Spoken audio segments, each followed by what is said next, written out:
जय जगन्नाथ। मु विभु प्रसाद रथ आपण मानक मोर यूट्यूब चैनल महाविज्ञान को स्वागत करुछि। आसंतु आज आम एक छोटिया जिनस विषय आलोचना करिबा जे खाद्य रे एते प्रकार रो बारण काहेकि सनातन धर्मर महामनीषी माने हमको विभिन्न प्रकार रेस्ट्रिक्शन मध्य रखिदिले।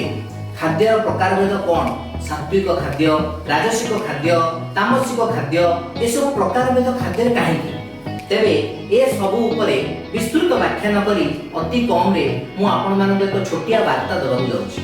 आजिकाली रो युवपीढ़ी हुएत ए कथा को बुझी परिबे जे प्रत्येक जिंस जहाँ से व्यवहार करूछंदी, मोबाइल हो बा जहाँ भी हो, कंप्यूटर हो जहाँ भी हो, ता भीतर एक निर्दिष्ट सॉफ्टवेयर रहिछि।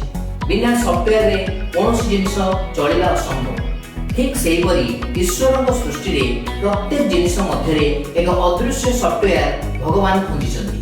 से सॉफ्टवेयर बा से जिंस जेतेबेले आम शरीर मध्य को जाउची बा जे ताको खाद्य रूपे ग्रहण करूची ता शरीर मध्य को जाउची, सेतेबेले से तार सॉफ्टवेयर रे कन्वर्ट होउची। जदि कोनोसी सॉफ्टवेयर जोथि आमे इनपुट करूचे से सॉफ्टवेयर को मैच न करे ताहले से संपूर्ण सॉफ्टवेयर को से करप्ट कर दबो बा अकामी कर दबो। तेणु सेही भली जो खाद्य आमर स्वास्थ्य पाई, आमर शरीर पाई, आम शरीर मध्य थिबा सॉफ्टवेयर पाई उपयोगी नुहे, ताकू जदि आमे ग्रहण करिबा ताहले एहा आम शरीर को संपूर्ण रूपे नष्ट कर दबो। आम शरीर एक जंत्र।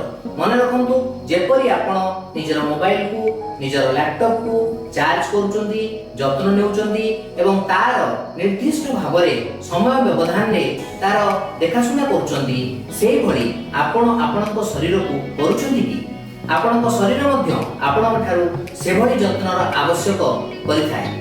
एवं जो खाद्य आपण खाउचंदी ताहा जदि आपणक शरीरर उपयोगी नुहे बा ताहा जदि आमर शास्त्र अनुसार अनुमोदित नुहे ताहले ता भीतर थिबा सॉफ्टवेयर आम शरीरर सॉफ्टवेयर को निश्चित नष्ट करिवो एवं तार परिणाम स्वरूप आमर शरीर जंत्र हैंग हेबनी, ता भीतर सृष्टि हेबो गोटे रोग बा डिजीज।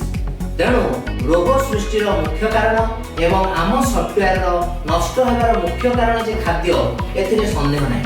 तेणु आजि ठारू आसंतु संकल्पबद्ध हेबा जो खाद्य आम शरीर पई उपयोगी सेभली खाद्य ग्रहण करिबा एवं शरीर को सुस्थ एवं निरोग रखिबा। मु आशा करे मोरे वार्ताटी आपनको बहुत भल लागिथिबो। धन्यवाद। जय जगन्नाथ।